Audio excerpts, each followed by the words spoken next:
किसे अच्छी नहीं लगती। पर अगर ये बारिश अपने साथ कुछ ऐसा ले आए जिससे पीछा छुड़ाना नामुमकिन हो जाए तो। ये कहानी 32 साल के समीर की सच्ची घटना पर आधारित है। उस रात वो अपने ऑफिस से घर जा रहा था। उस दिन उसकी एनिवर्सरी थी, पर उसे ऑफिस से निकलने में देरी हो गई थी। घर पर उसकी पत्नी रिशिमा उसका इंतजार कर रही थी, पर उसकी बाइक स्टार्ट ही नहीं हो रही थी। उसने सोचा कि बस आने का टाइम हो गया है, तो क्यों ना वो बस लेकर ही चला जाए। बस स्टैंड तक पहुंचते पहुंचते आसमान में गरज रहे बादल बरसने लगे और देखते ही देखते बहुत ही तेज बारिश होने लगी।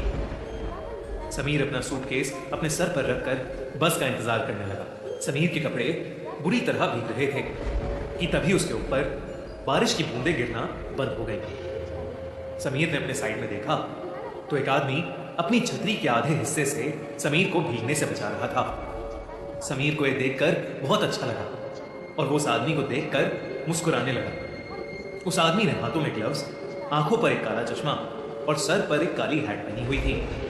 इसीलिए समीर को वो आदमी दिखने में थोड़ा अजीब लग रहा था। तभी वो आदमी समीर को देखकर कहने लगा, ये दुनिया कितनी अजीब है।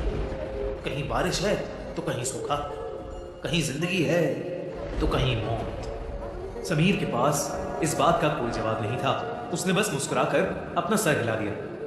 उसी समय समीर का फोन बज पड़ा। उसने पॉकेट से जैसे ही फोन निकाला, उसका फोन उसके हाथ से स्लिप होकर जमीन पर गिर गया। समीर जैसे ही जमीन से फोन उठाने के लिए झुका, उसे कुछ ऐसा दिखा जिससे उसकी रूह ही कांप गई। उसके साथ में खड़े आदमी की टांगे ही नहीं थी और ना ही उस आदमी के जूते के अंदर पैर थे। मानो वो आदमी हवा में छोड़ रहा था। समीर के चेहरे का रंग बदलने लगा, पर उसने चुपचाप अपना फोन उठाया और उसके पैरों के बारे में सोचने लगा।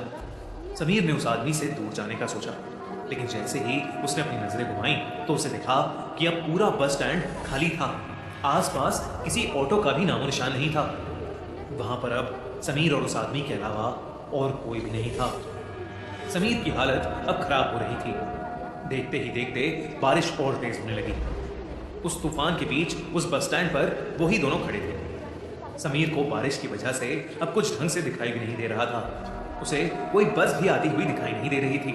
समीर ने अपनी वाइफ रिशिमा को मैसेज किया और उसे अपनी सिचुएशन बताते हुए जल्दी से आने के लिए कहा। यह मैसेज लिखते ही समीर को उस आदमी की आवाज आई, रिशिमा को यहां बुलाना ठीक नहीं होगा समीर। ये सुनते ही समीर के पैरों तले जमीन खिसक गई।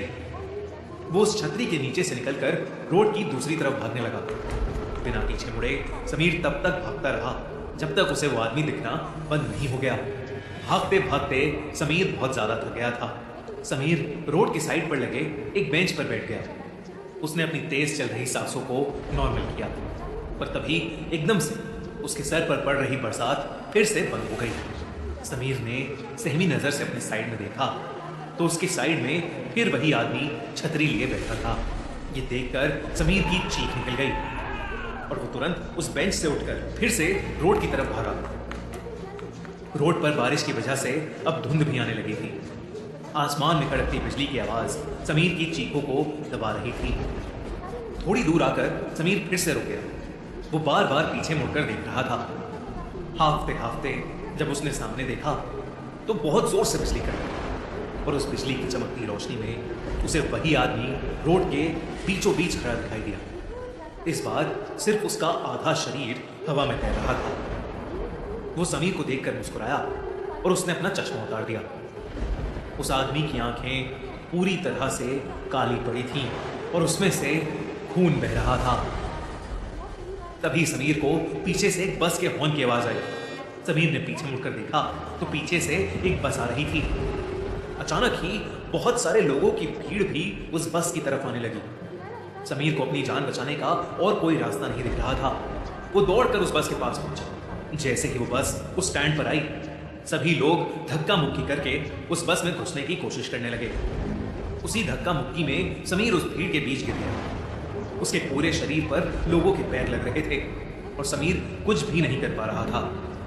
बस के ड्राइवर ने भीड़ को हटाने के लिए बस को थोड़ा आगे बढ़ा दिया और समीर का आधा शरीर उस बस के नीचे कुचल गया। तड़पता हुआ समीर वहीं होश खो बैठा।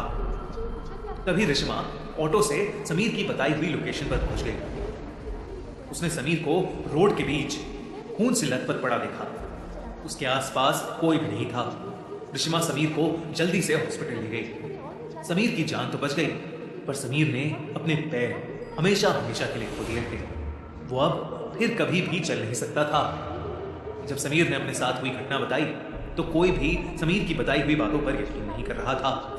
पर जब रिश्मा ने उस बस स्टैंड से जुड़ी न्यूज रिपोर्ट्स को देखा तो उसके होश ही उड़ गए। रिश्मा ने देखा कि करीबन 10 साल पहले ऐसे ही एक केस में एक आदमी की मौत हुई थी, और तब से लेकर आज तक हर साल मॉनसून के महीने में एक आदमी ऐसे ही हादसे का शिकार होता है। और पुलिस को बयान देते वक्त वो सभी एक अजीब सी काली आंखों वाले आदमी के बारे में बात करते हैं। रिश्मा समझ गई थी कि समीर भी उस काली आंखों वाले आदमी का शिकार हुआ है। कुछ ही सालों बाद डिप्रेशन के कारण समीर की मौत हो गई। अब रिश्मा हर साल मॉनसून के महीने में उस बस स्टैंड पर जाती है, इसी उम्मीद में कि उसकी मुलाकात उस काली आंखों वाले आदमी से हो जाए। रिश्मा को हमेशा लगता है शायद वो काली आंखों वाला आदमी भी ऐसे ही किसी भीड़ के नीचे आकर मर गया होगा और अब वो सबसे अपना बदला ले रहा हो। रिश्मा उससे ये पूछना चाहती थी कि वो ये सब क्यों कर रहा है, पर रिश्मा को वो आदमी आज तक कभी नहीं मिला और शायद कभी मिलेगा भी नहीं। पर आपको क्या लगता है, कौन था वो आदमी और उसने समीर को ही क्यों